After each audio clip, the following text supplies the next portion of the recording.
14th, 2021 with a joint study session with the Citizens Review Committee. Also, thank you for the Citizens Review Committee. I was on that committee for many, many years. And thanks to all the people that serve on that committee. And thank you, Mrs. Ex-Board Member Maureen Cashman, for still being involved in that.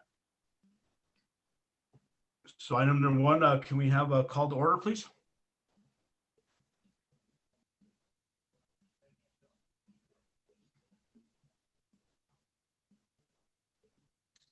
Do we need a roll call?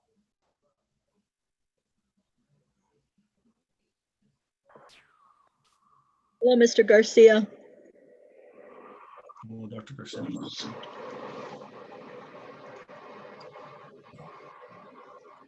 Okay, so item number A, we have a quorum. So what item B, the Pledge of Allegiance and the salute to the New Mexico flag. Will Secretary Bourget lead us in both of those, please?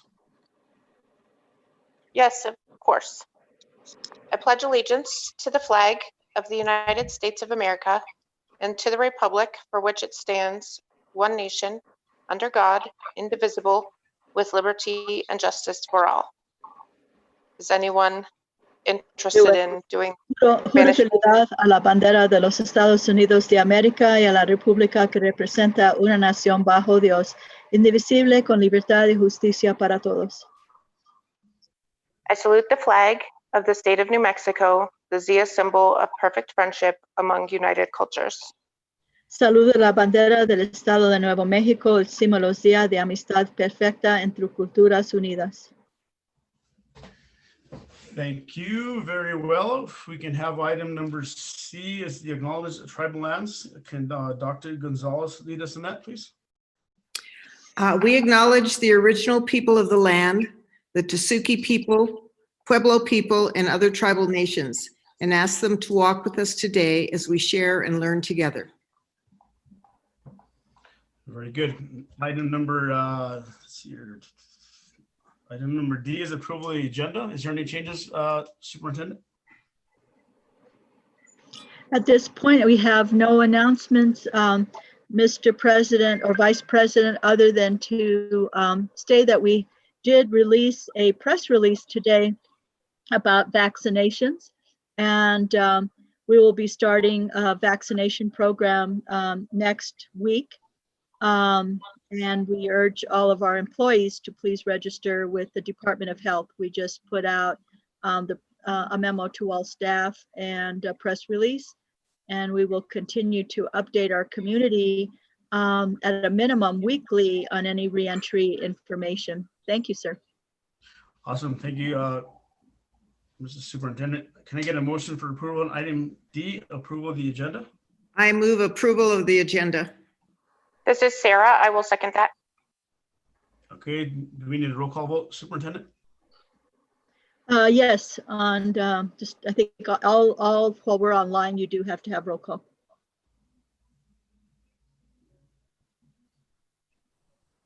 So can you do the roll call vote for us, for me? Okay. Vice President Garcia, Yes. Secretary Bourget, Yes. Board Member Gonzalez, Yes. Board Member Price. And did we note that President Noble will be arriving later? We haven't noted that yet, but yes, she's excused to arrive a little bit later. Yes, thank you. And Vice President Price is excused. Yes, thank you. Okay, so we have a approval of the agenda. Item number 2 is introduction of the interpreter. Can you help us out with that, Dr. Garcia? Yes, I'd be happy to, Vice President Garcia, members of the board. Para servicio de traducción en español, marque 701-802-5152, número de acceso 427-793-2#. Por favor, mantenga su teléfono en silencio durante la traducción. Gracias. Thank you, Mr. Superintendent. Item number 3 is the public forum. Has anybody signed up for a public forum?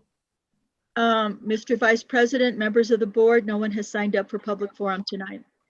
Okay, good. Moving on. So item number 4 is presentations. Item number 8, 2021 Facility Master Plan. Thank you, Mr. Vice President, members of the board. At this time, I'd like to introduce Deputy Superintendent Christy Wagner and Director or Executive Director Gabriel Merrill, who will be making this presentation tonight. As just a point of personal privilege, I would like to introduce our CFO, our new CFO interim is Mr. Robert Martinez. He's with us tonight. I also want to thank Herman Martinez for his dedicated service. He is continuing with the Santa Fe Public Schools, filling a very important role in asset management. So I'd like to welcome Mr. Martinez to the meeting tonight. Thank you, Mr. Vice President. And Ms. Wagner, would you take it from here, please?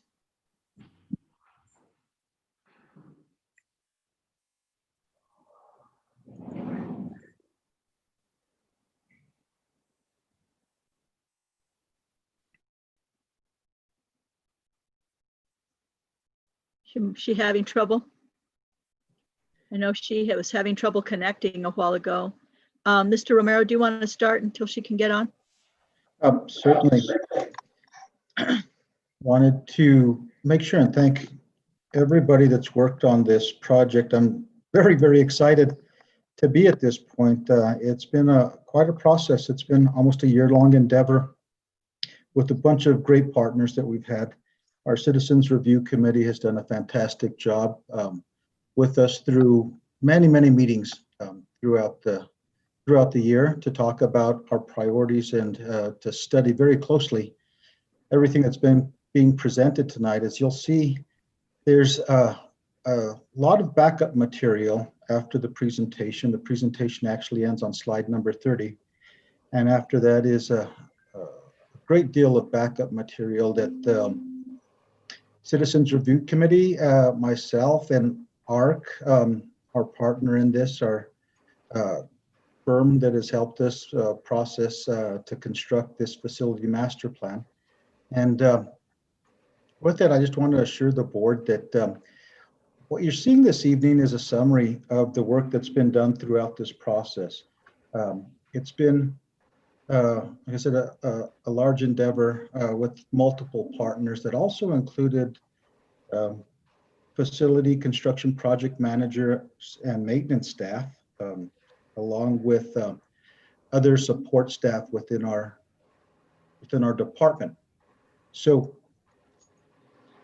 and Mr. Romero, I do want to mention that a couple of things. I want to thank the Citizens Review Committee. I think I forgot how many meetings they had for this school year, from last school year and this one, starting to work on this plan, and some meetings going until 10 o'clock at night.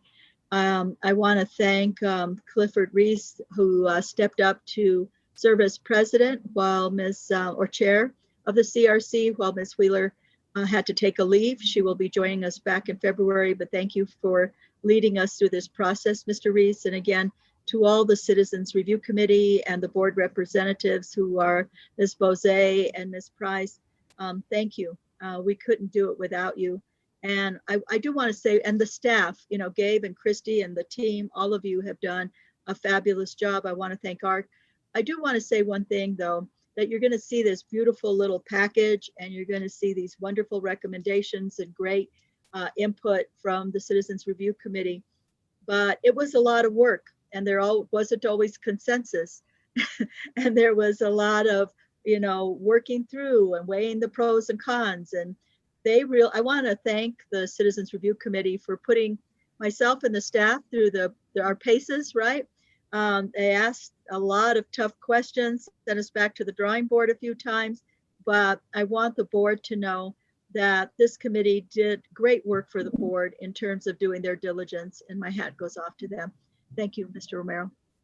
Please proceed. I think, Dr. Garcia, that Mr. Clifford Reese also had asked to make a little bit of an introduction, and we'll be visiting with him later as we do this presentation. But Mr. Reese,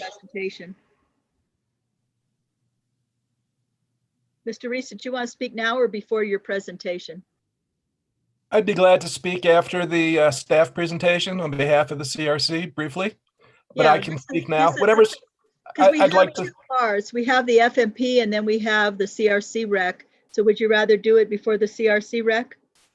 yes, ma'am. All right, thank you, sir. Um, And Ms. Wagner is having difficulty with her mic. She's going to be calling in. So go ahead, Mr. Romero. Okay. The first part of this, the first purpose of and the goals of the FMP is to describe the state of our facilities across the entire district, and also want to look at a lot of different critical issues. And at the top of the list, there is safety and security, and we'll talk about that a little bit more later, but it seems like we've done a fairly good job over the last few years. And as we went through this process, it became evident. Also, we want to assess the facilities according to district and state standards. As you probably know, this is not a process that we do independently. It has to meet a number of criteria that come from the state PSFA department in order for them to be able to accept this process. So it is fairly standardized, but I think we go above and beyond in a lot of different areas that we'll talk about shortly. What we wanted to do was listen to a number of stakeholders. Of course, we have consultants that provide input on in different areas. In this case, we hired consultants for electrical infrastructure, for roofing, building envelopes, and for our HVAC systems. Those HVAC systems, as you know, are critical now with the pandemic and being able to provide good air quality into our classrooms. We wanted also to prioritize all our capital projects. You'll see that term used a lot, CIPs. It's capital improvement projects. What we did was we went across the district to every last site and did an in-depth walkthrough, surveys, analysis of these sites, and made sure that we identified all our capital improvement projects. And then last of all, what we want to do with all this information as we synthesize it is we don't want to just identify the needs across the district, but we also want to look at this long-term. We have long-term plans and that we want to make sure that we provide for the next 10 or 20 years as the vision for the district. So all of this kind of culminate and synthesizes into this facility master plan process. And here's how it went. As we talked about with our goals, where do we want to be? And then as we talked about with our assessments that we did across the district and our surveys and input from community groups, input from staff, input from consultants, we want to find out where are we right now. It's been 4 years since we did this process. So there's a lot to learn of what has occurred over those last 4 years. We've had a lot of new projects, and we've also had buildings that have aged 4 more years, right? And then, of course, where we're going is an important factor on that. We'll look at and talk about briefly about enrollment factors, how those have been impacted lately. If you think about just the coronavirus itself, how that's going to impact us as we move forward. Not to mention declining birth rates. We'll look at that a little bit more later to see where we're at as a district and what direction we're headed. And of course, last of all, how do we get there? What's the gap between what we have existing and what we want, what our desires are for the future? And we need to develop a strategy and prioritize all these capital improvement projects based on those, based on our strategy. Go ahead, the next slide. So here's a complicated slide, but if you drill down into it, you'll see how many stakeholders there are, how many people we have input from, and how this process works. If you look at the very top of this flow chart, you'll see how the Santa Fe Public Schools School Board ties into this. That's what we're talking about. That's why we're here tonight making this presentation, because as a board, you have final say on our recommendations, and we hope that you'll appreciate what we bring forward to you tonight. Of course, we have the Citizens Review Committee that was established because on the Board of Education's direction to oversee this process. And what they've been doing over the past several months is reviewing tons of documents and information for every single site. So they're very familiar with what the capital improvement projects or the needs are for each site. They're also very familiar with what the demographics are across the city and what the trends look like. And then below that, in the green box, you'll see Santa Fe Public School staff. So we have people that are inside our schools every single day. They're responding to calls for service for different types of maintenance. They know what HVAC systems, they know what condition those are in. They also know what condition the floors and the walls and the furniture and the carpet and stuff like that are in the districts, in the schools across the district. So they're very, very valuable people to us to be able to receive information from. And of course, as we talked about earlier, to the left, we see PSFA, how they set their minimum adequacy standards for us to be able to use within our facility master plan. Near the bottom of that, you're going to see school and community members. So we really did our best to try and get as much information as we could, not just from the principals, but from teachers that are inside the schools every single day. And also from community members and community groups. And then to the far left, you'll see ARC, our contractor for this, that will be speaking a little bit about this process. And right below them, we have our consultants, the ones for HVAC systems called EEA, J3 Systems for our roofing and building envelope, and Allied Electric for our power systems. Next slide. Okay. From here, I think I'll let Alino Byrne with ARC talk about the process and the work that we've done over the past several months. Okay, thank you, Gabe. Mr. I guess Vice President and board members, I'm happy to be here and report on this process. In conjunction with the three other consultants and the staff, over the spring and the summer, we went into every single room, every roof, walked every parking lot, every field, every stadium, you name it. We basically combed through the entire district. And with that, we ended up with a score for each facility. And that score is the same as it was.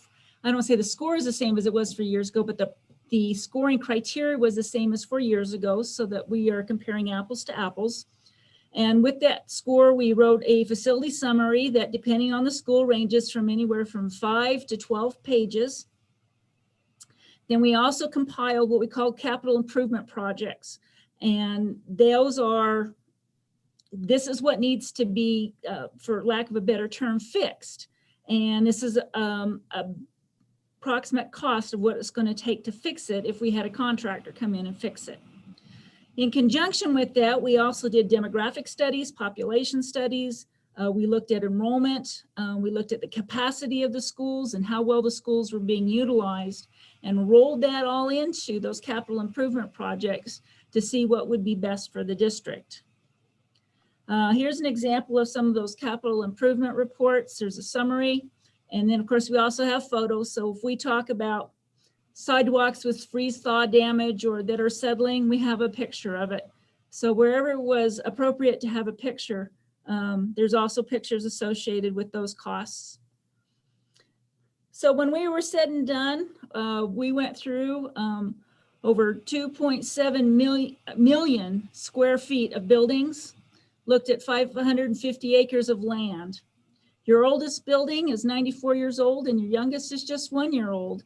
But the average facility age for the district is 43 years old. And that's one of the reasons these costs are a little higher, is you have quite a few aging buildings.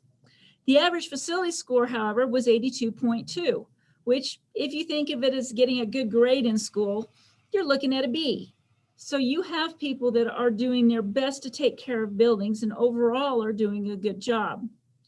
But when all was said and done, if we had all the money in the world to fix these schools, it would be over $232 million. Now, I must put forth that that's not atypical. For the age of your buildings, this is normal. And it's normal that nobody ever has the money to fix everything at one time. The other thing we looked at very closely was the population factors. You know, what is happening on the district? And one of the things that's happening nationwide, in the state, and in Santa Fe County is births are decreasing. People aren't having children. And though the population of Santa Fe County is rising, the population of students is dropping.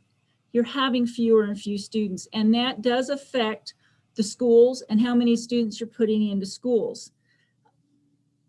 The other thing that's happening, okay, I'll just go to the bottom line here. So enrollment projections were already pointing downward even before COVID hit. COVID put a pretty big hit on everybody. And it's probably going to take a few years to recover from that and get back on where you were. But even then, your school population was dropping. The state economy was looking up, but again, COVID put a big hit on us. And when we have declining economics, Santa Fe has a hard time keeping people because it's an expensive city to live. So with those economic factors, we are looking at a lower enrollment for several years to come. The other thing we took a real close look at is what's happening as to where the students are.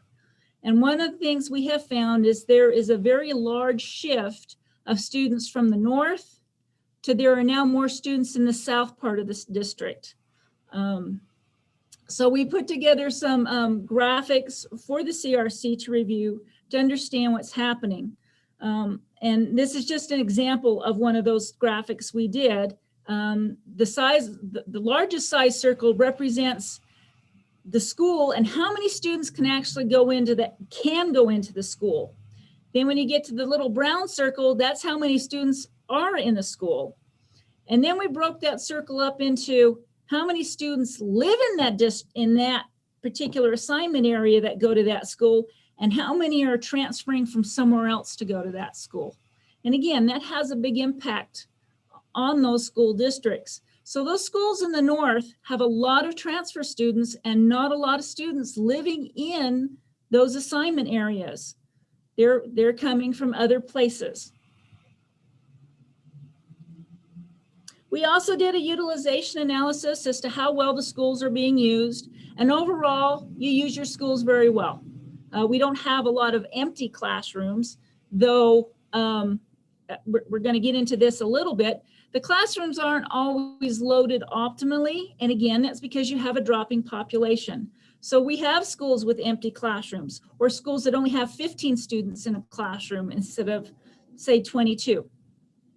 Aline, this is Gabe. I know that if Christy joined us here just recently as she was having some technical troubles joining, but I think she wanted to talk a little bit about utilization. Might be a good time if she's available to talk to that. Are you available for us? Thank you. Yeah, thank you, Mr. Romero, and thank you for the presentation up to this point. I just want to remind folks that these graphs and charts that we're seeing are reflective of standard information gathered for every school district. But the information for Santa Fe Public Schools presents some unique circumstances.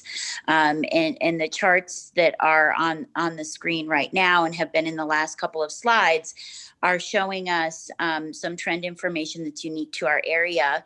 And that's, inclusive of the declining enrollment. It's inclusive of having facilities in good condition that aren't fully enrolled, and having some facilities that are aged, that have a lot of transfer students or likewise aren't fully enrolled. And so all of these issues that are unique to Santa Fe Public Schools were discussed and grappled with when the Citizens Review Committee made decisions about prioritization. So this is really, I think this layer of the presentation and analysis is the layer that makes Santa Fe Public Schools decision-making and prioritization unique, because there are a lot of factors we have to decide or think about before making decisions about which projects to prioritize. It's not a simple matter of where have our facilities aged and what do we need to do to bring them all up to standard. It's a really complex problem, and these slides do a good job of showing that information. Really good, Christy. Thank you for that information, Gabe, as well. What is pink and white? What's the difference between that on the chart? I'm sorry, I didn't understand. I didn't hear the question. You dropped out on me. What's the difference on this chart that I'm looking at on page 13? What's the difference between the white and the, I guess, pink or salmon? I have forgotten. I'm sorry. At the time we had this chart, we were putting forth an issue, and I don't remember it this time. I'm sorry. Mr. Garcia, can you repeat your question? So on He was page, asking. Let him repeat his question. on page 13 on the slide, the analysis, what's the difference between the white and the salmon colored highlights? Oh, I see. I see.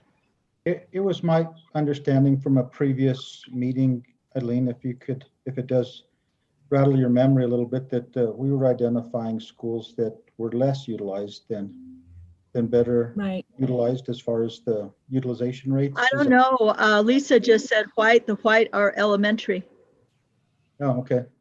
So I don't think it's very deep. Thank you, Lisa. Mr. Vice President, the whites are K6s. Thank you, Lisa. Yes. Thank you, Lisa. Nothing very esoteric. Thank you. Moving right along, please. Okay, then we also looked at classroom need, and we projected out for 5 years and for 10 years. And again, we looked at every single school when we did this, and we looked at what students were in that assignment area, as well as what students were transferring in, and tried to keep that level, assuming they were going to continue to have students transfer in. But the bottom line is, as time goes on, you're going to have more and more empty classrooms. So really quick, can you blow that up for us so we can see it? Because I have glasses, I have contacts, and I still can't see that. Okay, And so hang on. I'm interested, actually, you said we're gonna have a lot more empty classrooms. Like, what part of the district are we gonna have empty classrooms? East side, north side, south side? Well, southwest? well, right now, well, it depends. And the reason we say it depends, is kind of like Christy said, it's a complex issue. Right now, you would have empty classrooms in the north side if you didn't have transfers. So if you want to talk about transfers, you're filling those schools up. If you had students stay in their area where they live and not transfer to other schools, the north schools would have empty classrooms. And I'm trying to find the, oops, that's not doing it. There it is.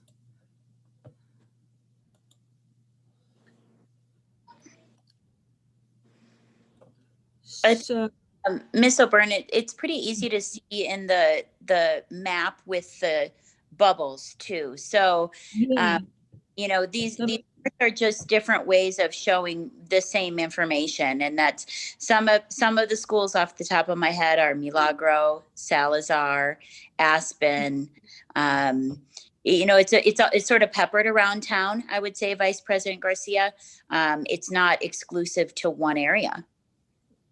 Right.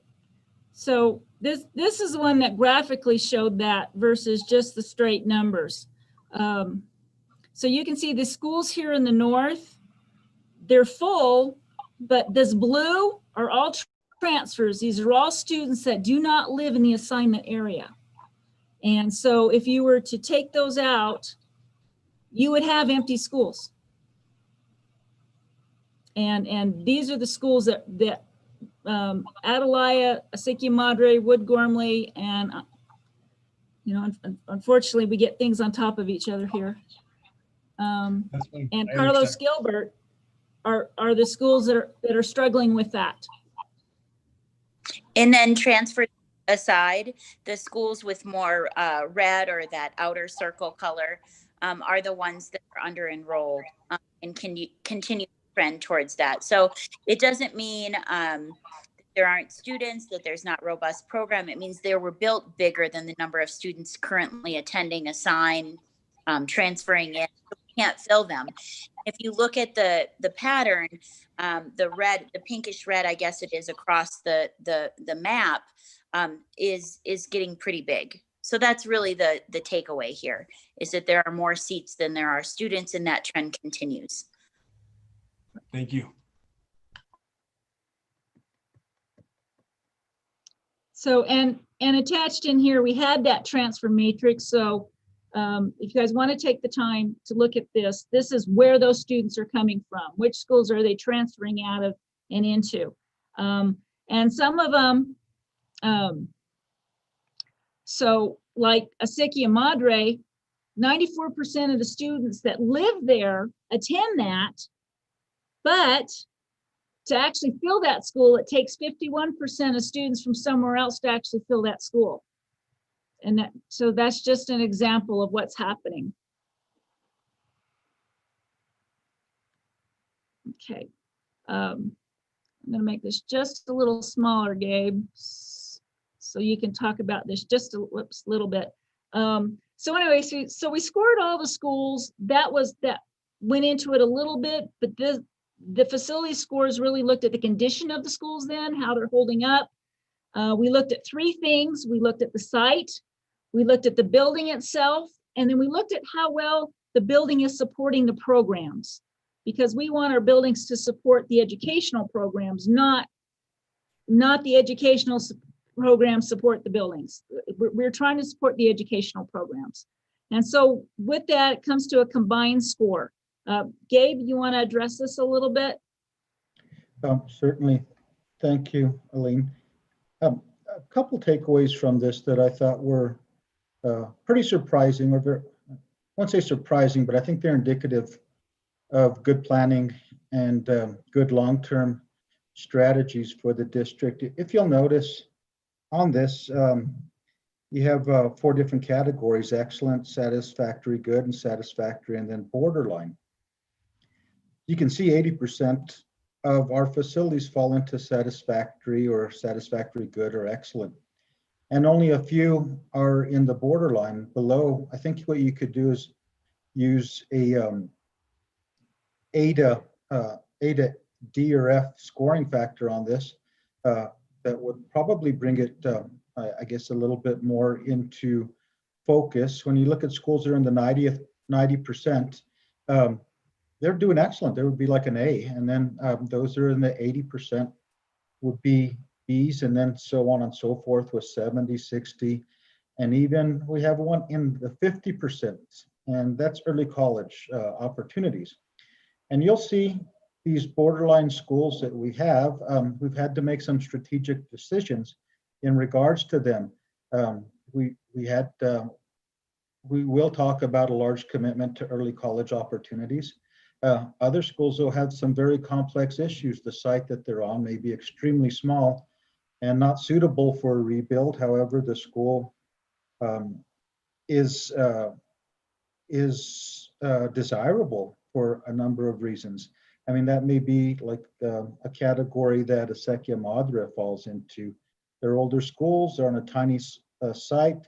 The building itself is very old, and it's got issues that we want to try and maintain, and we can do that in a number of different ways. So it doesn't mean that if GO bond allocations aren't going to particular schools that fall into this category, that they're ignored by any means. We spend a lot of mill levy funding to improve facilities across the district and make sure that we have equity across the district.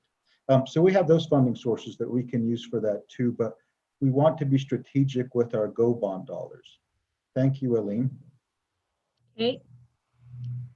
So the CRC came up with with some things, the priorities that went into this prioritization. And those included safety and security, sustainability, finish what got started, renovate and renew some of those aging facilities where, especially where that population shift is occurring, fulfill past promises, and then strengthen schools for the future. So when we looked at all the CIPs, if you will notice, about half of it really goes to that facility renewal. That just shows, again, we've got 43-year-old plus older schools. Programmatic, again, that's where the building supports the program. A little bit of demolition, which we'll talk about.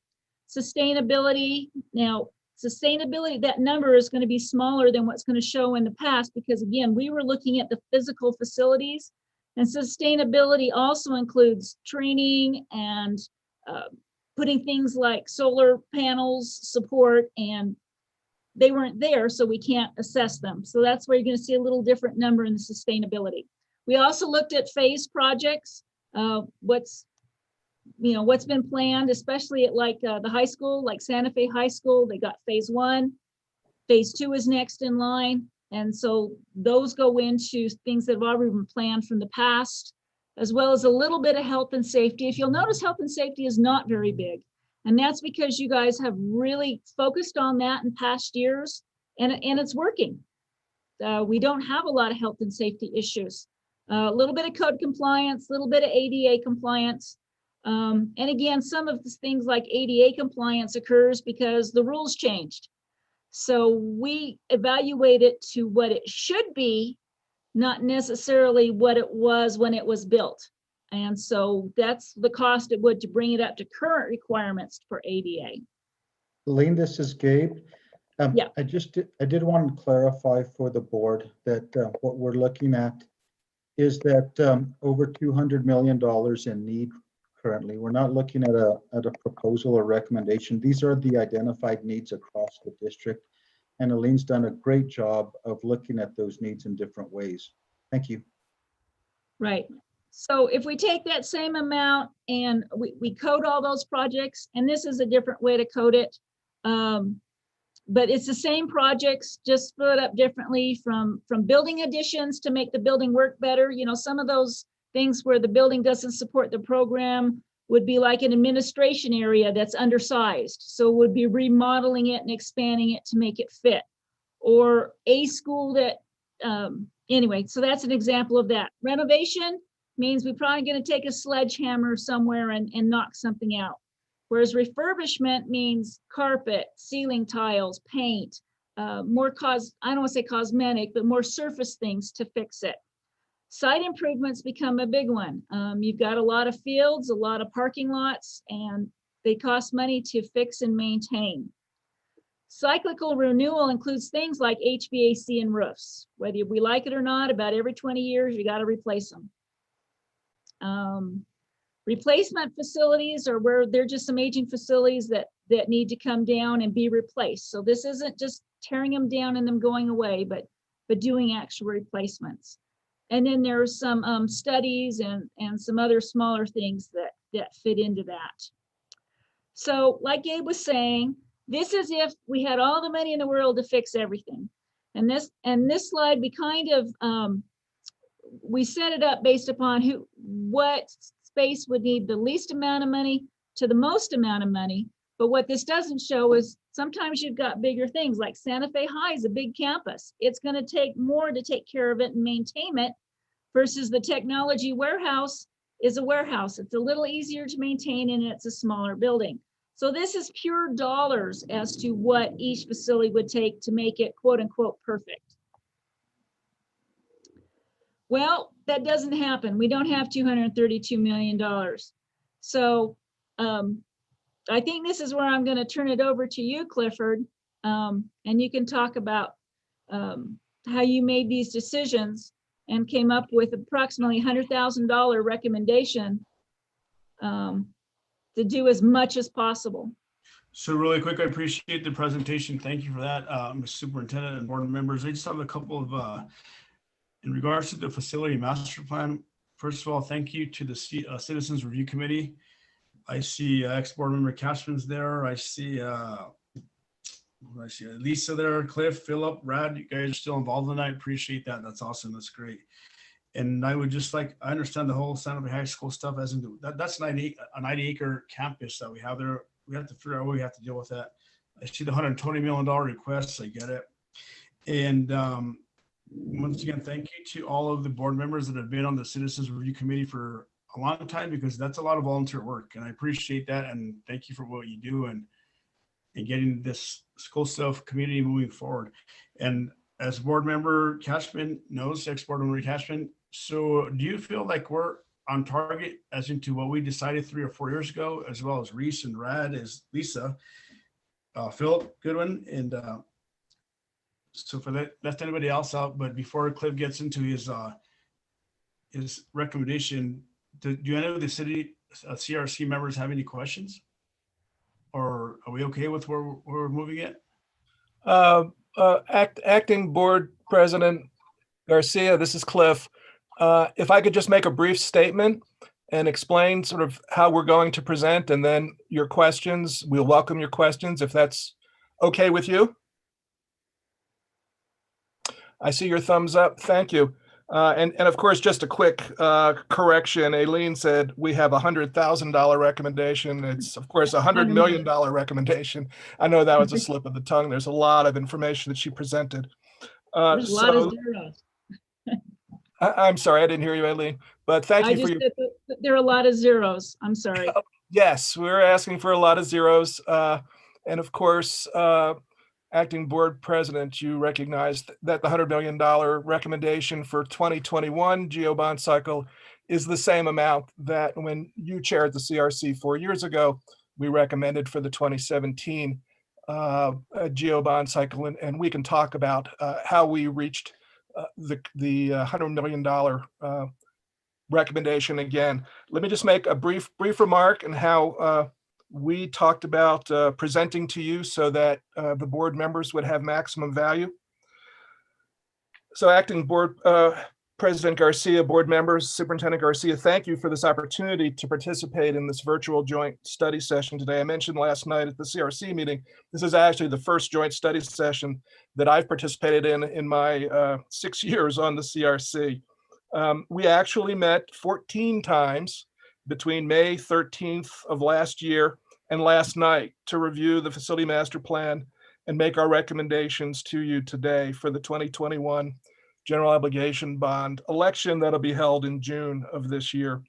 So I want to thank the CRC members, district staff and consultants, and the ex officio board members assigned to the CRC, Secretary Bose and Board Member Price, for the hard work that all of us put into this process and for their diligence to allow us to reach the stage that we're at. Personally, it's been an honor for me to serve as the vice chair and currently the acting chair over the past several months while our chair has been on leave. Your appointed CRC members, in my mind, exemplify the citizen in citizen review. As was mentioned, all CRC members did not agree on all of the recommendations that we're making to you today, but we did reach consensus that our proposal is in the best interests of the district, its students and staff, and we each probably made compromises to reach the highest good. So rather than discuss each recommendation, and I would be glad just to review the topic areas again, we thought, Mr. Acting Board President, that we would like to answer any specific questions that you may have. There is a one-page sheet, and I believe it's in this, that summarizes by category each of the recommendations. And we thought that we really wanted to hear from you, from the board members, if you had specific questions or concerns that we may have missed. We did come to you from time to time during the process to get a sense of your priorities. And we understood that you really wanted to hear our recommendations first. I also want to mention that we have several of our members, of course, everyone was invited. Several of our members are standing by to answer specific questions on specific topics or to discuss specific topics. And I'd be glad to recognize them, or they can certainly jump in if you would like to recognize them to do that. So with that, Mr. Acting President, we'd be glad to answer any questions or make any comments that the board would like to hear now, or at your discretion, we can open this up for an open discussion. Thank you, Reese. Really quick, does anybody from the CRC have any comments relative to that stuff? And I know Rad Acton wanted to talk about our philosophical approach, so I would ask Rad to lead off. Yes, go ahead, Rad. All right, can you hear me? Can people hear me yet? Yes. Loud and clear. Talk a little louder. Okay, great. Yes, thank you. Thank Yes, you, yes, yes. Clifford. We had a major impression made upon us by the contractors, the contracting superintendents, Gabe and other people talking about the impact which these projects were going to have on the students and the parents and the community as a whole when we addressed the incremental needs which these facilities needed to undergo or to have addressed. And we said as a group, we need to minimize that adverse impact and therefore recommend projects that would reach a level of fruition in the most efficient period of time possible. And so we became very focused upon projects that could be completed in their entirety over a very fixed period of time. And that led to us becoming highly impressed with the fixed total costs for such projects as the Eco School and Mandela, and a very discrete phase at Santa Fe High. And so I guess, Clifford, the board had a great appreciation for those kinds of discrete but completed projects, completable projects.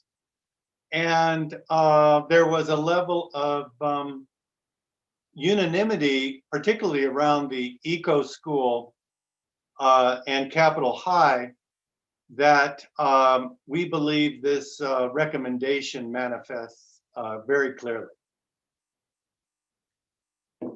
Thank you. And if I can just add, Mr. Acting Board President, the slide that you see, slide 25, the type of projects that, of course, tracked with Superintendent Garcia's October 7th, 2020 memo to the board that was presented to the board about the priorities. I would say this is not just the CRC's priorities by type of project. This is really a consensus of all the stakeholders, the staff, the board members on the CRC, Dr. Garcia. We felt it was important to set our priorities by topic, by type of project, and then fit in the specific projects that you see on the middle column, facilities impacted. And then, of course, we needed to come up with a breakdown of how much to allot to each of those types of projects. We set aside $1 million for the bond sales and planning and $5 million for the contingency per prudent fiscal practice and past positive practice of doing this. And then I'll briefly talk about the 100 million and then open up for questions or any other CRC members to jump in on specific things they wanted to address. We had quite a bit of discussion about how much to recommend in terms of the total cost. I personally initially felt that we should look at a number significant, but under $100 million, under the amount that was recommended and carried out in 2017, given the current economic conditions of our community, our state, and our country. Also, we had a discussion about the $100 million being a number that we have had prior opinions from our bond experts that meets current bonding capacity and doesn't create extra costs if we go above the 100 million, or other complications if we went under the 100 million. And as Aileen demonstrated, with the 232 million overall estimate of need, it wasn't difficult to reach the 100 million. So we are recommending 100 million and broken out by these categories for those reasons. So Acting Board President, would you like to have other members of the CRC make brief presentations on these various facilities that we're recommending funding for, or we'd be glad to stand for questions? Okay, let's go to the CRC members who have offered to make brief presentations on areas of interest and concern to them. Next, I'm going to go to Maureen Cashman, who want to talk about the security issues that we addressed and also specific issues around ATC and Ortiz. Member Cashman. Thank you, Cliff. And thank you to the board for having this joint study session. I just wanted to make a couple of comments about ATC. So you are aware of where CRC recommended. As a former board member, I thought it was important that the board understand that we, over the past years, have strengthened security at all of our schools using mill levy funds. That hasn't happened at ATC, and they have about, it's a little bit under $500,000 in security needs like cameras, fencing. And in the past, Santa Fe Public Schools, we used our mill levy to strengthen that. ATC has elected not to do that, and they would really like us to support other projects for them. But I thought, as a former board member, it was important that if something happened, God forbid, to any of those students because of something nefarious, that if we didn't protect those kids, the board potentially could be held liable. So I think the rest of there was consensus among the committee to go ahead and fund that a little bit under $500,000 for security cameras, fencing. But I just wanted to call that out to you. That might be something that you want to talk with the leadership at ATC, but since it is a district charter school, I think there was some sense of we need to protect those kids just like we would at any of our own facilities. The other thing that I wanted to talk to is about Ortiz Middle School.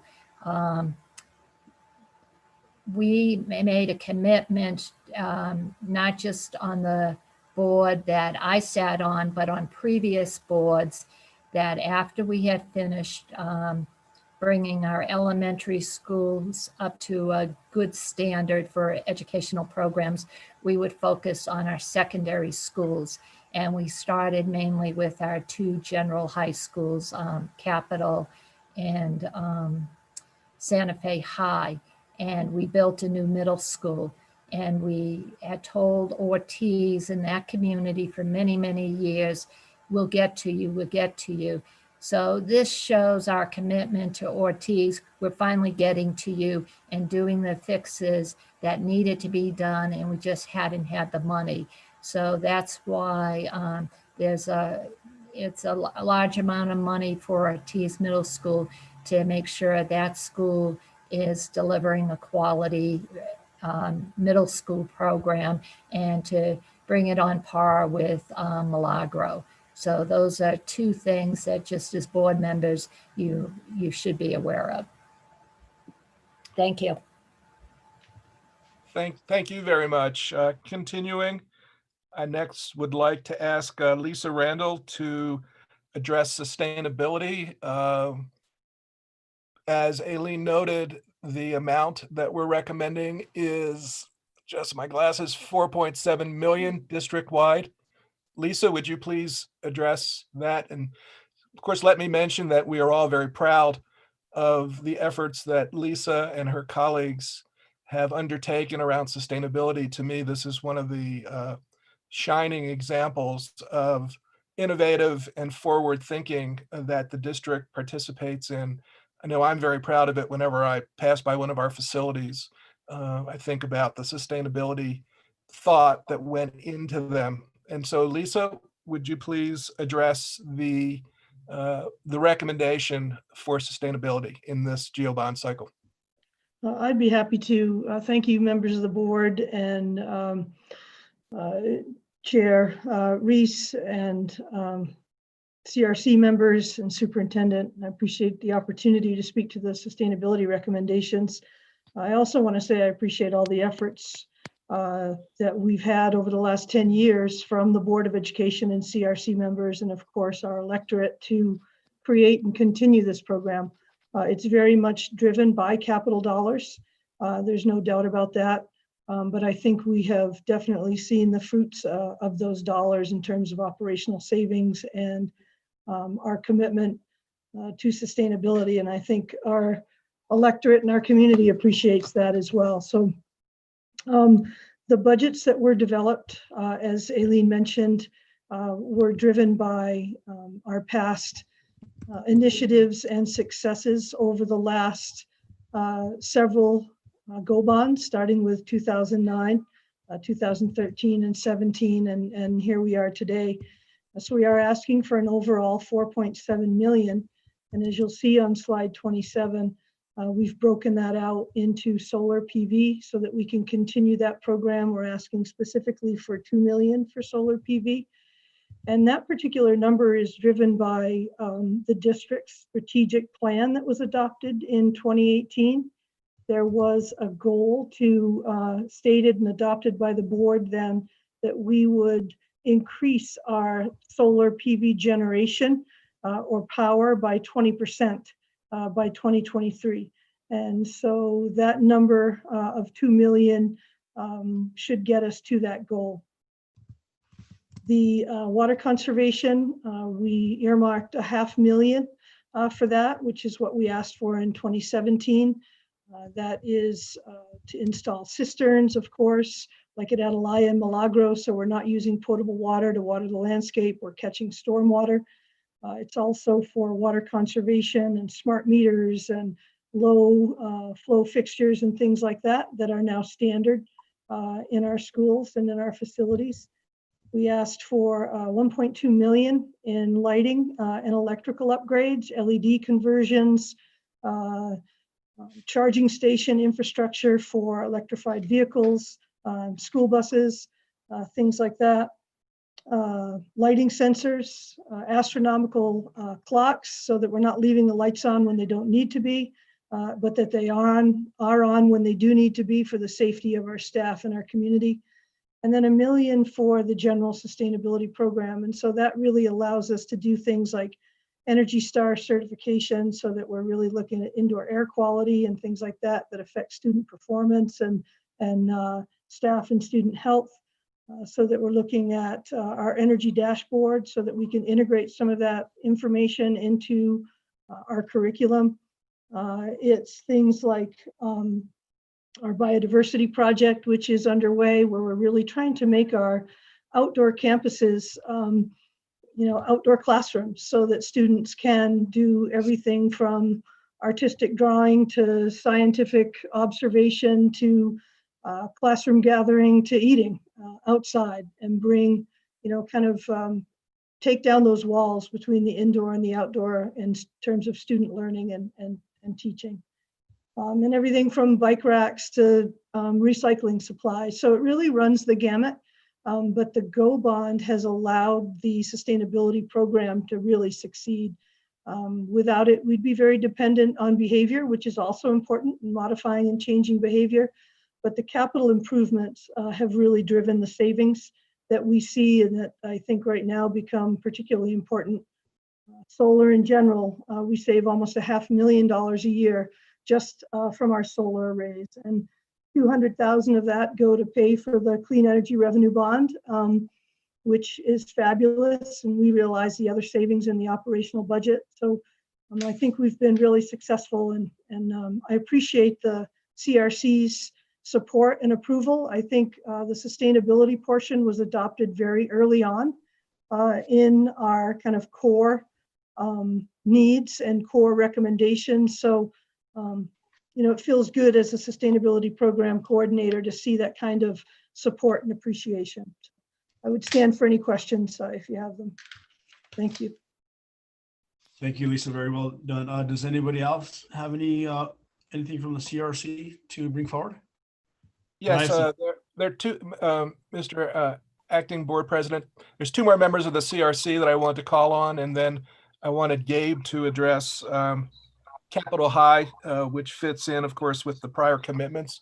But next, I want to ask April Gallegos, who wanted to address the outdoor learning spaces in particular. And I want to personally commend April. She brings a passion and a vision, and was probably the best prepared or one of the best prepared of all of the members as we had our discussions.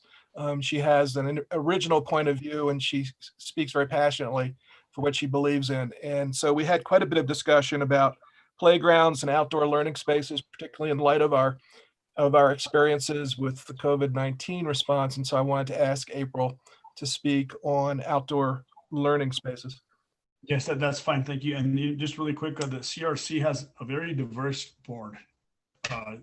You guys haven't heard from this person, this person, this person. You have lawyers on there, architects, you have project managers on there, and Lisa. It's just a well-diverse board. I just wanted to bring that forward. But yes, go ahead. Is it Lisa, right?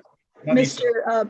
If I may, Mr. Vice President, I just want to note that President Noble has been with us. And so just want to acknowledge that she's back. She's with us now. All right. I'll let her take over the next one, which is the action item, because I have some questions on that. Go ahead. Okay, hi, this is April Gallegos. As Cliff introduced me, I'm one of the members of the CRC, been on the CRC now for 2 years, appointed by Board President Noble. And it's been quite a learning curve, so I appreciate everybody's patience with me and sharing all of their wealth of knowledge.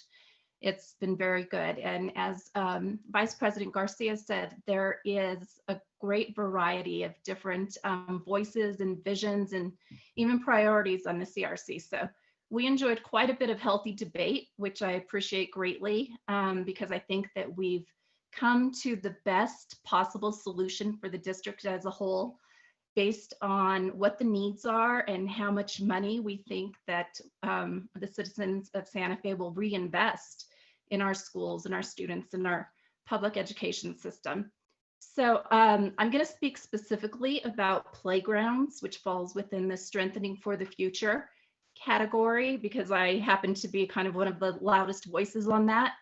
And I also realize that it's one of the smallest categories. So I'll talk about that in a minute. But first, I just wanted to talk about when we started this process.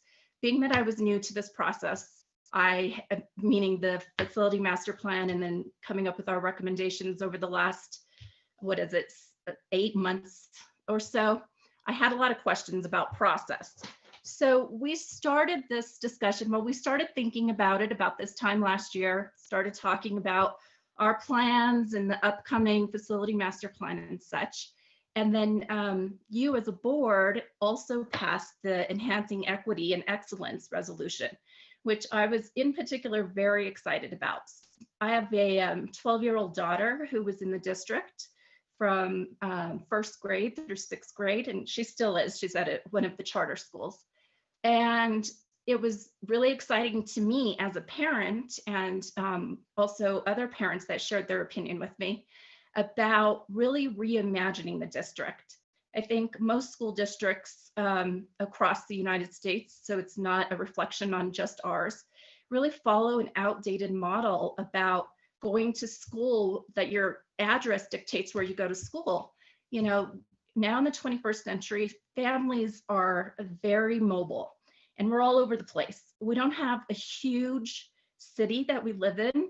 You know, you can, I always say you can get from one end of the city to the other end in about 15 minutes, depending on traffic. So, you know, we may live on one side of town, work on an opposite side of town, and we want our children to be near where we work or where possibly secondary caregivers are located, grandparents, aunts, uncles, babysitters, that sort of stuff. Most of the time you leave your house and you don't return to your house till 6 or 7 at night after practices and after school clubs and everyone's out from work. So for all those reasons, we were very excited from a parent's perspective. And then of course, COVID hit. And then it changed everything for everyone. So I in particular was very disappointed about that, because obviously the district and the world and parents and everybody's priorities shifted completely overnight. As my daughter likes to say, oh yeah, they told us it was going to be 2 weeks when we went home for spring break. And here we are, we're still working and learning from home. So everything changed. But I also see this as a really good opportunity to still think about the future and realigning priorities and enhancing equity for everyone. So hopefully we can continue to look at everything through that lens every time we make those decisions. And I know that the district is very good about that, about keeping equity in mind for everyone. I just was really excited about adding the piece of getting opinions and really engaging the community about what we need and what we want going forward. Because, you know, we're talking about $100 million over the next 5 years, and then more than likely we'll be talking about $100 million or even more than that in 5 more years. So it's exciting to have lots of opportunities. So that's what I wanted to say overall, talking about how we kind of came to our decision. And we did go to the board early on in this process, as you all remember, and that's when you came up with your consensus of priorities, which we also adopted, which made perfect sense. You know, those that are on slide 18 of the presentation, safety and security always should be #1 priority. Sustainability, huge return on investment there. And then finish projects and renovate and renew aging facilities and fulfilling past promises and strengthening for the future. So the piece that I asked to speak on specifically about strengthening for the future is there's obviously, I think it's the greatest category for as far as cost goes, because we're going to be rebuilding a lot of new buildings for secondary schools.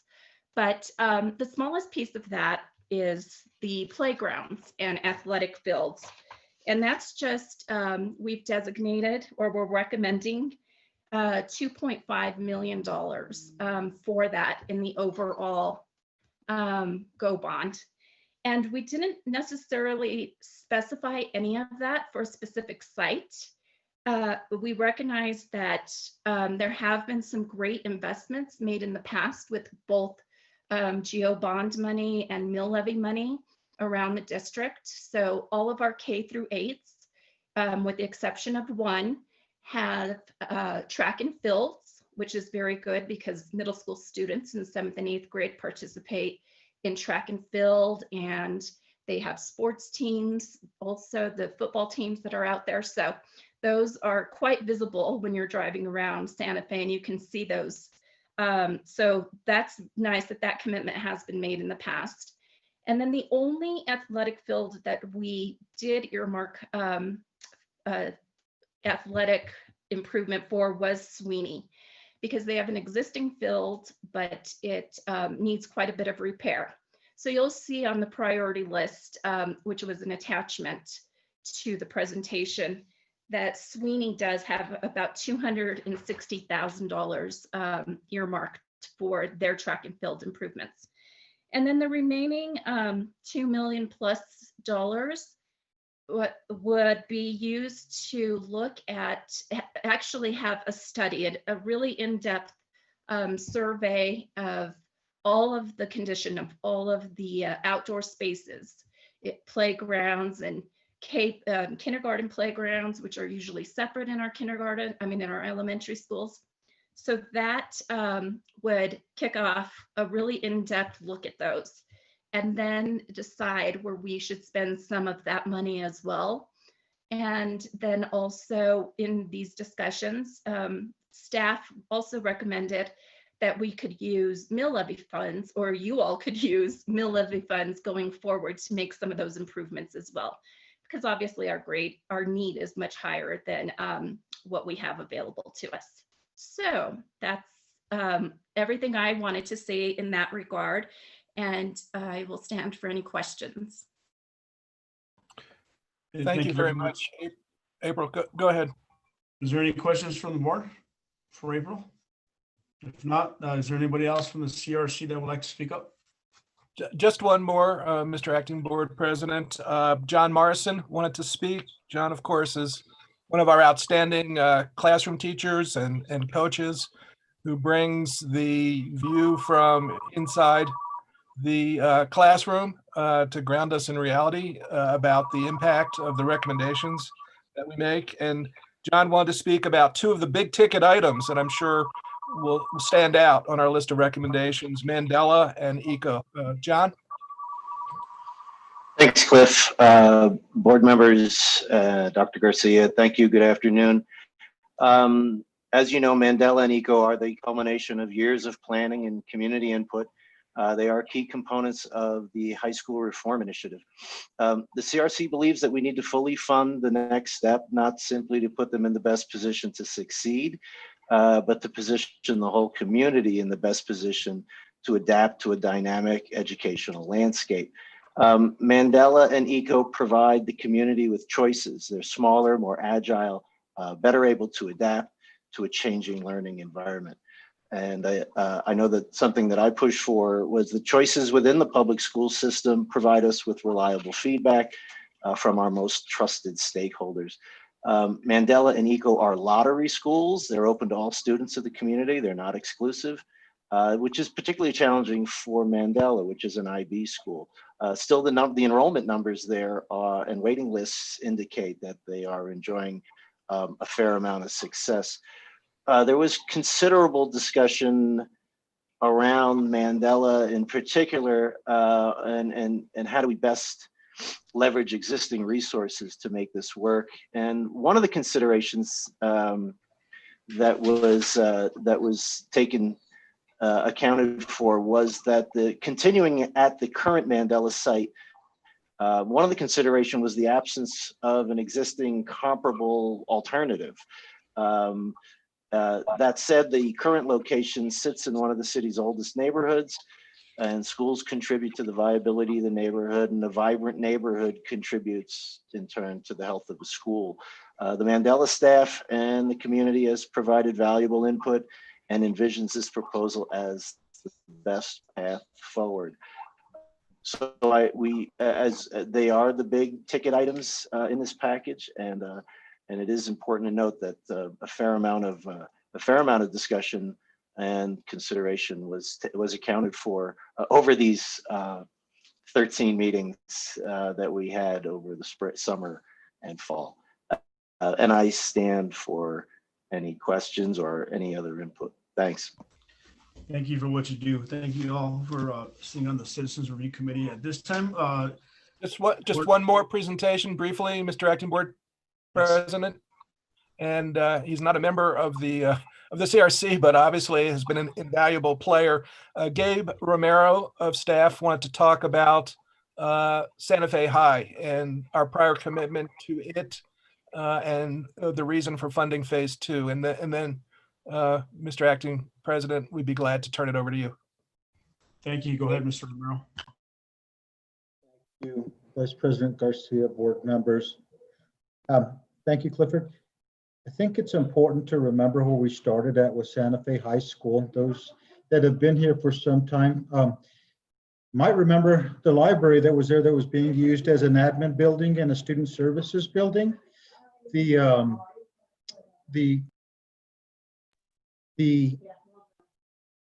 building now, the location is completely transformed. If you look at the new administration building, and the whole point behind that was to consolidate that campus. It's a huge campus, almost 100 acres, and with buildings, aging buildings in a lot of different areas. So we're doing our best to consolidate that.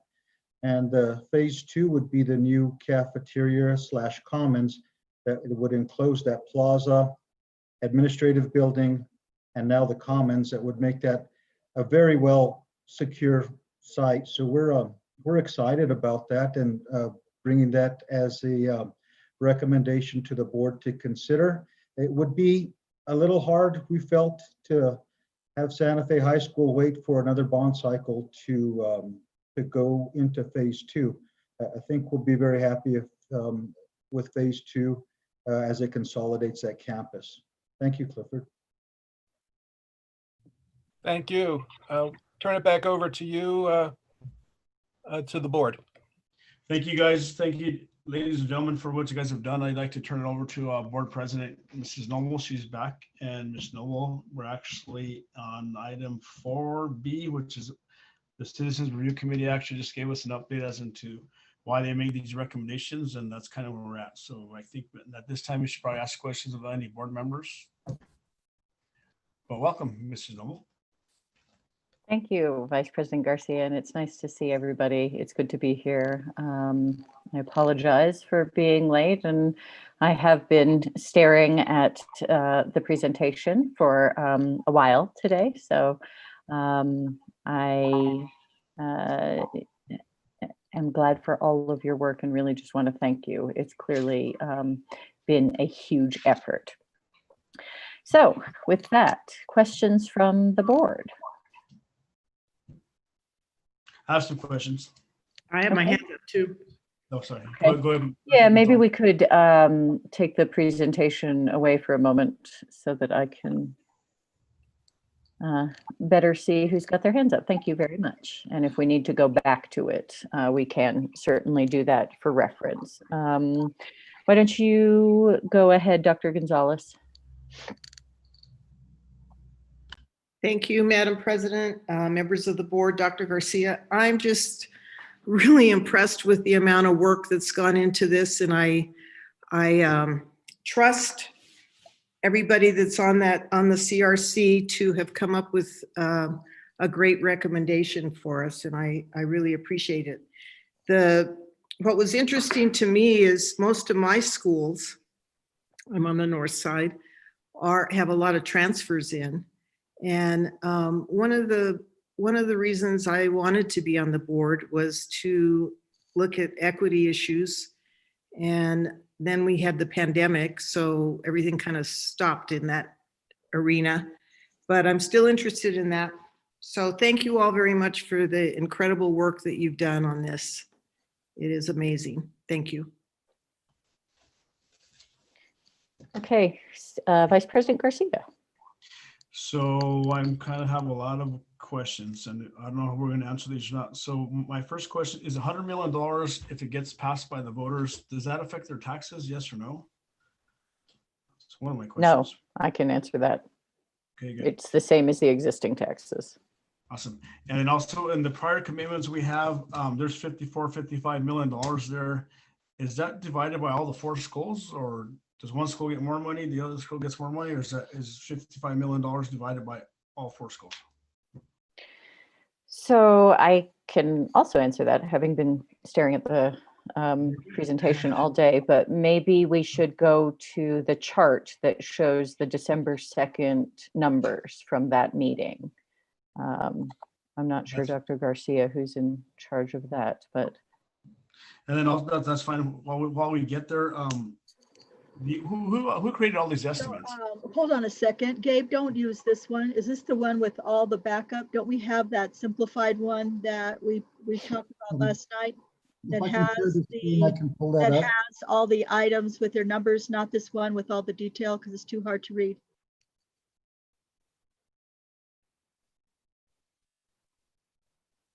And then also, thank you, Madam President, Dr. Garcia. And who came up with these estimates? The estimates of what each cost should be or each allocation. Can you just specify what estimates you're asking about? So HVAC plumbing, who came up with the $5 million? Electrical, another $5 million. ADA, $2.2 million. Where do we get these numbers from? Madam President, if I may, Christie, please. Yeah, please, Ms. Yonda Wagner.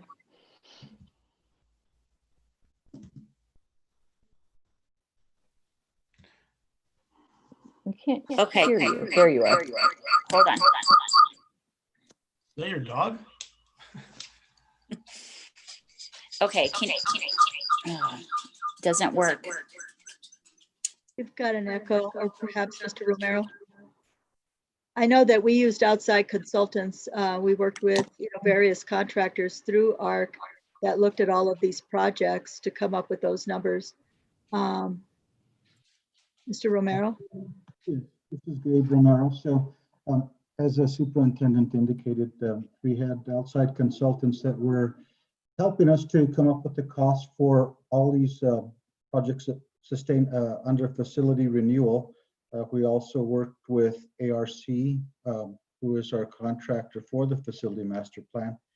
And they have processes that they use to come up with the most accurate costs for these improvement projects at each of the sites.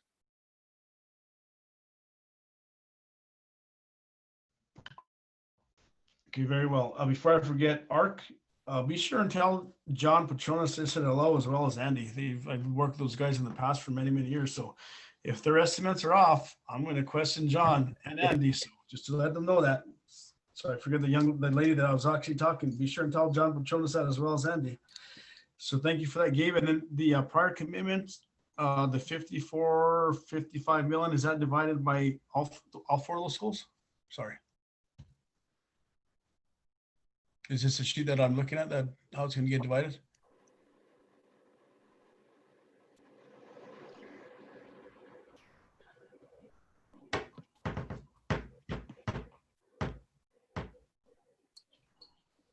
I'm sorry, it takes a little time to unmute, and I would like to go back to the slide that you're referring to make sure that I answer your question, Vice President Garcia. So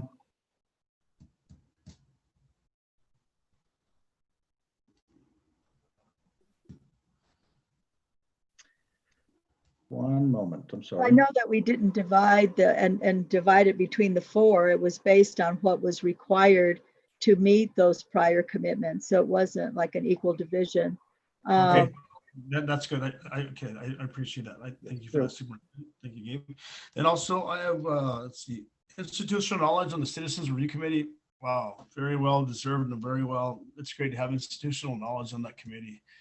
Everybody sits up there talking, because a lot of those people, a lot of individuals have been there for the last 15 years and still doing it. I appreciate that.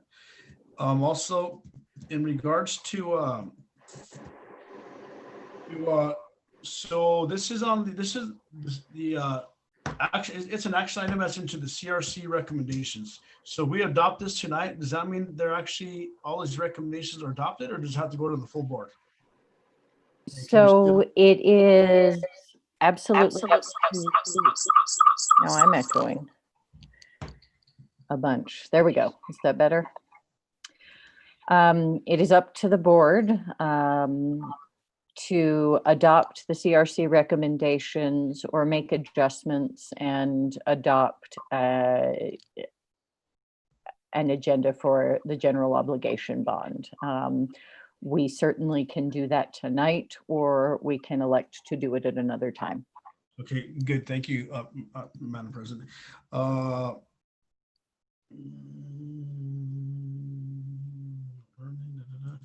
I appreciate, so one of the things I think that is great on there is Mandela, Standify, and Eco. And so we still have $10 million there for Eco. So I'm just very interested as in getting that project moving along. Also, so one of the things that, as an ex-board member, Cashman brought up is putting $500,000 on the bond for ATC. And that was a challenging thing that we had at one of our last meetings for the last bond, as into why does this charter school, not this charter school, that charter school, or Turquoise Trail Charter School, well, how come they can't get on this bond as well? And so those are just some of the questions that I'm going to have as we move forward on that. I understand safety. I know ATC, great school, #1 in the state. And once again, it is a charter school. So I'm just thinking a little bit ahead. So you don't have to answer that today. So that's just one of the questions I had, because once again, it's a charter school. It's not a public school, it's a charter school. I get it. Vice President Garcia, can we let Dr. Garcia comment on that, please? Yes. Thank you. I know you didn't ask for a question, Mr. Garcia, but because the audience is listening, I think it's important to clarify that the reason for GeoBond that ATC would be included is because they're the only charter that we authorize. The others are authorized under the PEC. Oh, okay, great. Thank you, Madam President, Dr. Garcia. Then also the old VOTEC, I went to VOTEC for eco. That's a tech school. You know, sometimes these kids don't want to go to college anymore. They want to learn a trade. And I think it's very important for individuals, kids these days, to learn a trade. Whether you want to do plumbing, whether you do welding, whether you want to do body work, whether you want to build something. I think it's very important to the community that we need to put some dollars, which we have, into a technical school, as well as Mandela. I get it.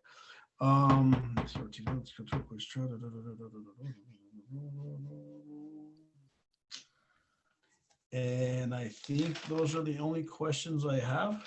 And once again, thank you for the Citizens Review Committee to what you all do. Institutional knowledge is excellent. We can't be without it. And so I appreciate that. And also, you be sure the lady that spoke, tell John Patronis and Andy, those estimates better be on top of it, because if not, I'm going to question John and Andy. So, but thank you, Madam President. Yeah. Thank you. Thank you, Vice President Garcia. Board or Secretary Boze, do you want to go next? Thank you, Madam President, and CRC Chair Reese, and all the members of the committee and the board here tonight.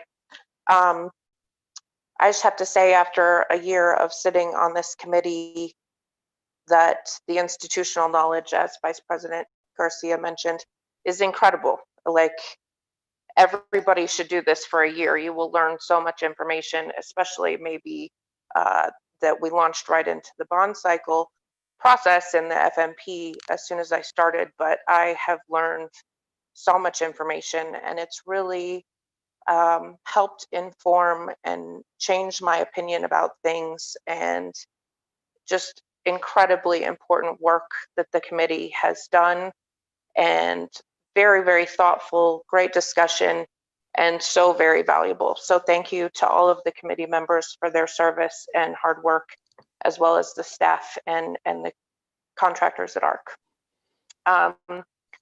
My couple relevant points that haven't been addressed already that I want to make sure the board is aware of, after sitting in on all but 2 of these meetings in the last year, regarding the demographics. That information was one of the things that was first presented to us, I think, back in April. And it was information that had been compiled prior to COVID, because that's the data that was available. And so that's all very reasonable. And of course, the general trend can't really be disputed, but I think that we should use caution, assuming that those trends will track into the future, because I know that I've seen a huge amount of people moving here from out of state, many, many people moving here with children that will be attending the public schools when they reopen. So I think that, and there might be people leaving as well as people coming in, and it might be all a wash in the end, but we don't know that yet. And so just as we're, talking about staffing for next year, we need to make sure that we have the facilities to hold any people that might have come in the last year because of the pandemic. People want to be here because of the outdoor space, because our governor has handled COVID well. There's, if you were living in New York City with 3 kids at the start of the pandemic, many people left there as soon as they could, and they came to a place with wide open spaces and make this home. And I met dozens of those families in El Dorado, and I know that I've seen them popping up all over town. So that's the first area that I think is important to keep in mind. And the second thing that I just, we talked about there being a few little areas of contention or more passionate discussion. And I think something that the committee got stuck on, understandably, was the subject of prior commitments. Those things are important. We need to make sure that the voters and the citizens of Santa Fe that are paying these taxes and supporting these programs, that they feel like we are honest and going to use their money in the way that we said we would. So that's kind of the understanding that the committee worked from. But I do think that there was some question and or concern about the change that came up as it relates to Mandela and the costs that Mandela needed versus what it needed in the past, and those numbers fluctuating. So that was one of those things. And then at the end of our discussions about presenting the priorities, very valuable stuff came up about, if we're going to put this money into Mandela, is this the right facility to do that? If we want the school to grow, does it have that capacity there? And so those are kind of higher level, big district-wide questions that the committee didn't have the answers to, and no one has the answers to right now, but are important to keep in mind while we're making these decisions, that we should be spending money in a way that is responsible, and that we don't find ourselves in 5 years saying, oh, well, let's move Mandela because they're full, after we've just dumped a bunch of money into it. So I think that those were some of the things for the board members that don't sit on that committee, some of the things that we discussed. And also, I know that Lorraine Price isn't here tonight to speak to these things, but you learn sitting on this committee about the serious financial issues in the district and how much money these older schools that don't have a lot of people living in that zone, how much money they need. And that is really the heart of what we were talking about when we started planning our reimagining for the district. And so while we've accomplished an incredible amount of stuff in the last 10 months, we didn't really get to the heart of the study that we were supposed to be accomplishing at the same time as the CRC was doing this work, on the other hand. So we have to look at that. I don't, I still think I can say with confidence that closing schools in the name of equity that are succeeding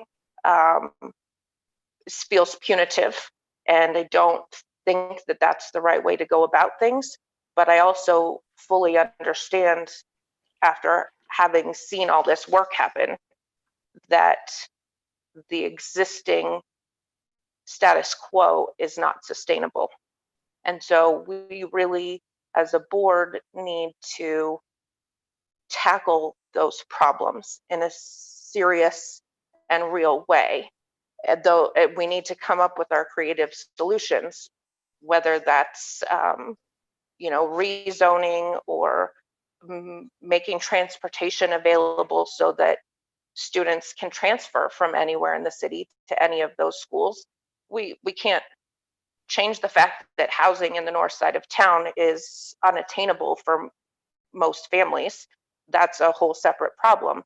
But the fact that anybody can't transfer into those schools unless their parents can drive them, that's an equity issue to me. So those are the things that I've continued to think about outside of our meetings, like recognizing and understanding more than I ever could have before sitting on this committee what goes into these recommendations and what's really behind these numbers, and that it's not an abstract thing. It's a real and significant issue that needs to be addressed. So those are my thoughts. Thank you, Secretary Bozé. Other questions or comments from the board? Madam President, just really quick, excellent said, Secretary Bozé. These are some of the things we need to tackle, but very well said.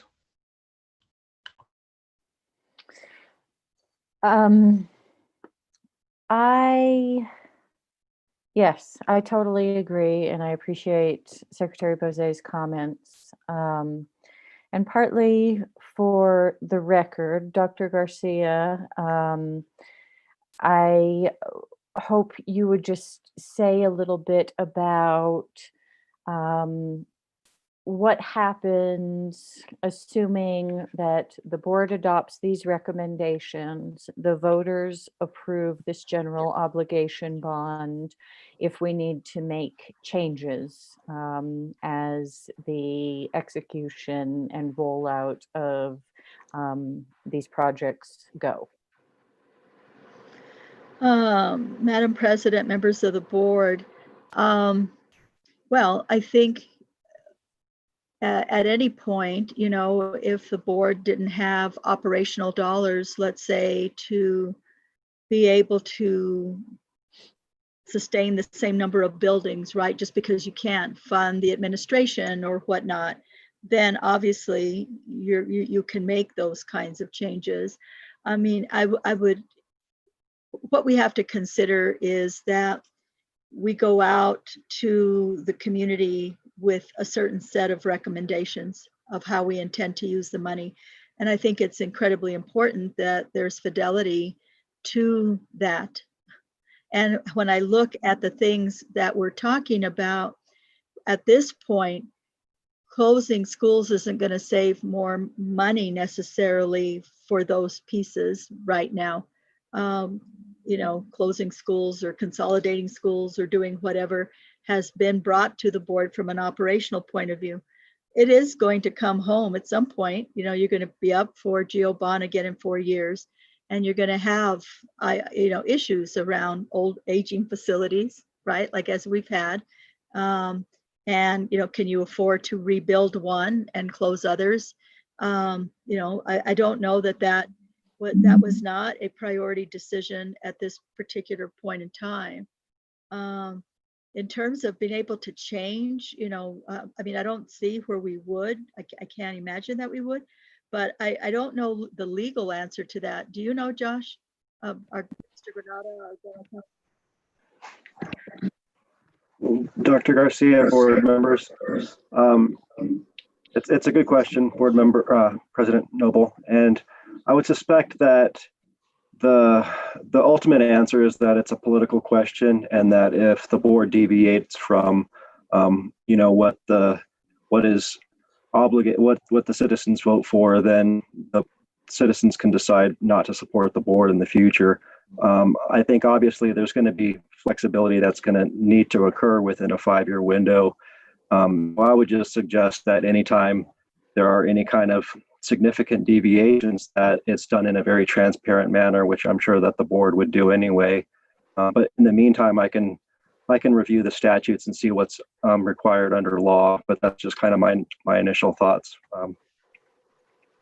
And I Thank think, you. Madam President, on the question itself, it's not as discrete as this recommendation is. Doesn't have exact dollar amounts for projects per se. It has more general questions on the proposal, and that's fairly typical. Yes. Okay, thank you very much. And that's my recollection, just given that on previous bond monies, we do occasionally, and it is generally recommended by the CRC that there's a reallocation that the board then approves. And really what I'm getting at is that, and I appreciate all the comments there, including Mr. Granada's comments about transparency, and yours, Dr. Garcia, about fidelity to the voters, because I think that is all incredibly important. And I do really appreciate that the CRC has done work and called out maintaining previous commitments. I do think, and this is one of those, difficult things about political cycles, that previous boards have made decisions, particularly around Mandela, and this board votes on this particular set of recommendations around a general obligation bond. We've heard a great deal, and I appreciate former board member Cashman often bringing this up about the previous general obligation bond to focus on elementary schools, and this was looking at the high schools, and having that consistency and fidelity to what the district has been doing through time and beyond political cycles is really important.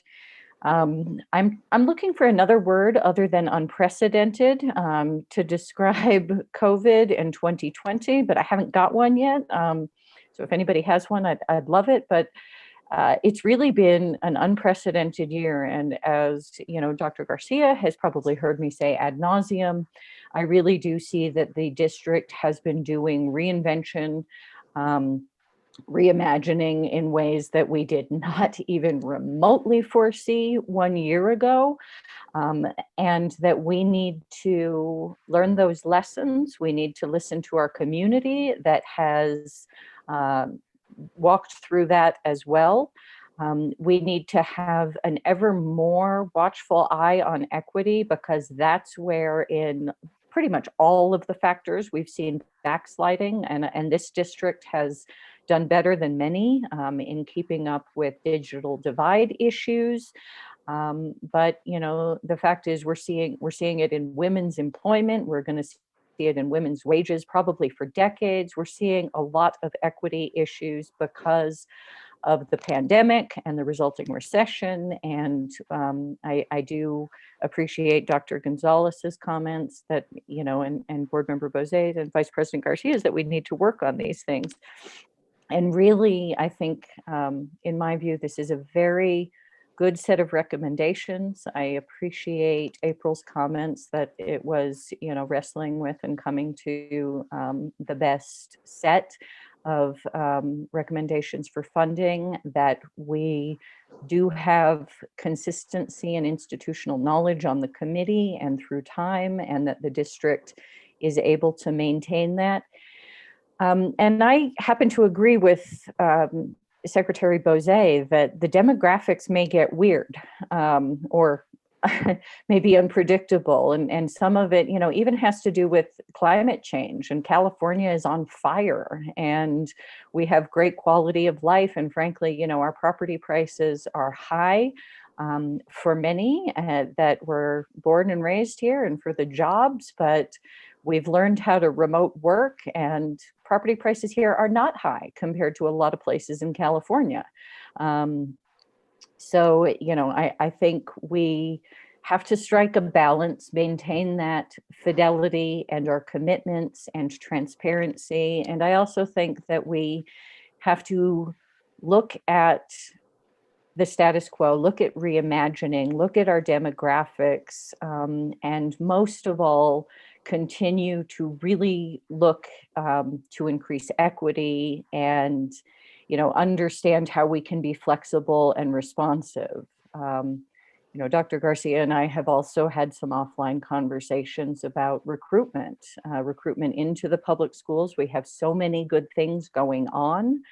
I think that to Mr. Morrison's comments about the high schools and ECO and Mandela, that we will see and are already seeing some, and some of it's anecdotal, what I hear about people who are making choices about high schools. And, those schools are offering some really great options. So we're going to have to be more nimble than ever and redouble our commitment to equity as I see it. And I think that this work lays a strong foundation sort of for all the things that I've mentioned, the commitments through time, consistency for the district, and that we will be able to do some work to adapt and evolve, and that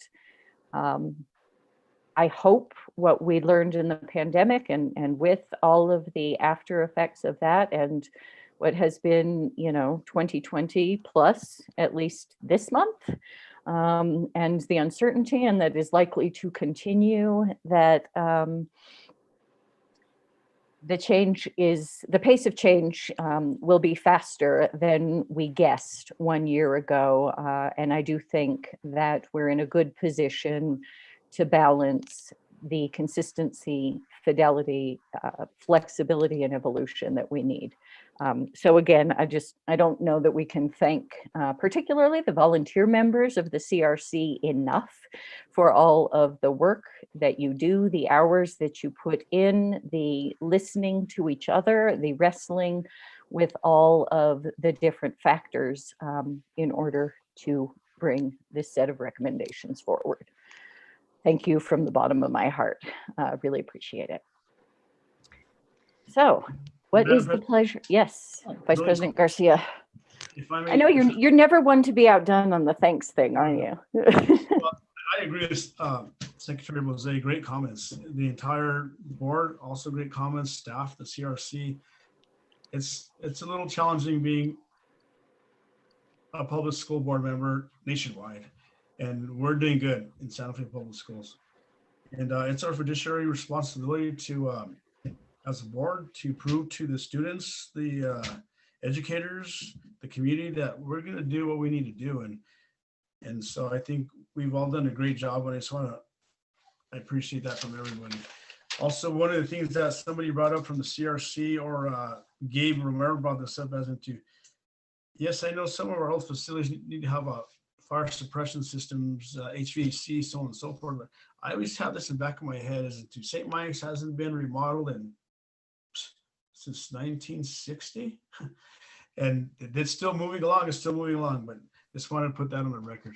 But I appreciate everybody, and thank you, everybody. Thank you, Madam President.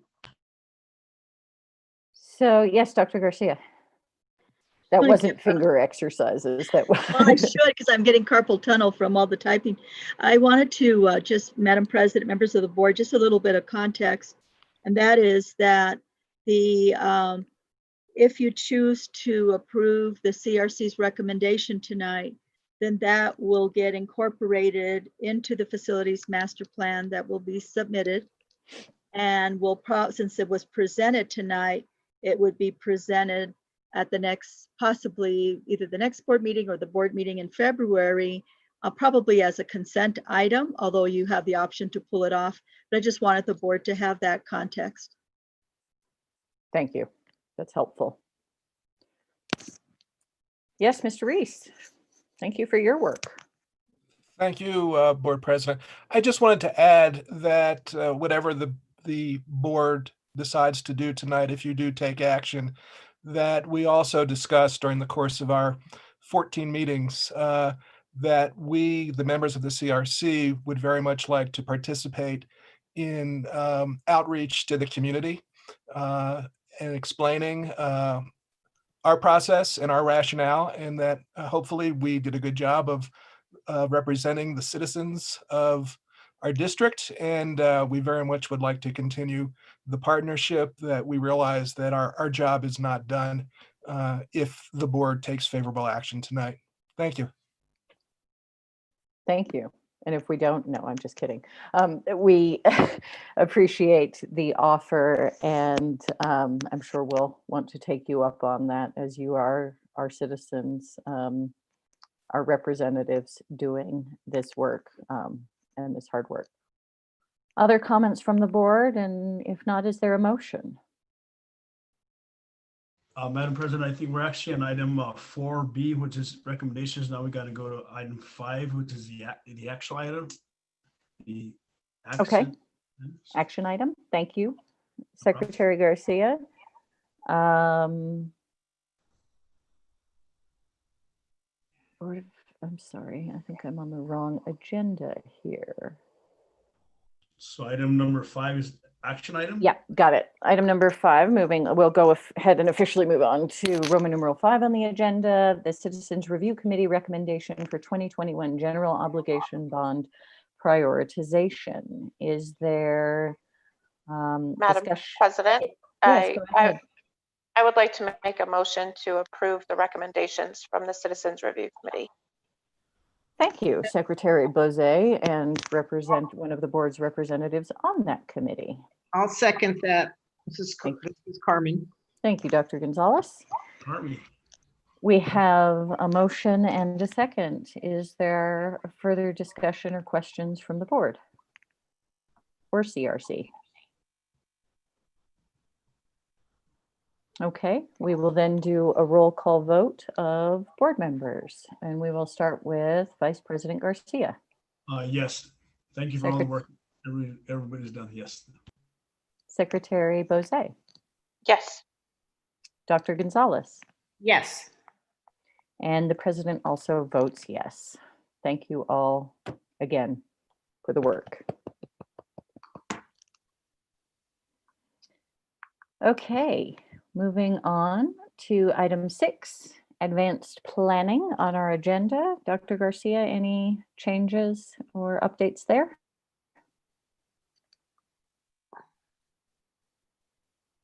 You're muted. Sorry about that. Madam President, I don't have it in front of me. I think it's the next meeting next. Alma, can you put on advanced planning? Yes, so we have our next board meeting on the 21st. I don't know yet if we'll need an executive session. I'll try to let you know as soon as possible. And I'll be working with you on the agenda, Madam President. So. Okay, thank you. And the CRC, are you going to go ahead and meet on the 27th? Board or do you get a President, Wednesday off? Our next meeting will be, I believe it is, yes, February 10th will be our next meeting. Okay, so that tentative one on the 27th, we will be struck. That was probably in case there was more work to do on this, but you all got her done. Correct. Okay. Thank you. So for board members, we will be meeting a week from today, and we will look out for communication from Dr. Garcia about whether we'll be doing an executive session. Dr. Garcia, something else? You're still muted. Madam President, I was looking at my old-fashioned calendar on the wall just to make sure, so that we need to get that agenda ready, and yes, we'll be in touch about that. I would imagine that'll be tomorrow. Okay, anything else from anybody? Can we stop screen sharing so we can see all the lovely faces and at least say goodbye?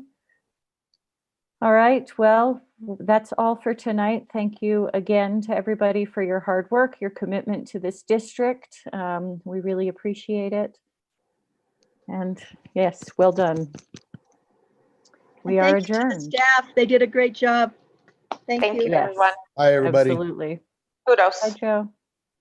Thank you. Good night. Thank you, Gabe. Good night. Thank you, Christy. Good night. Very much. Good night.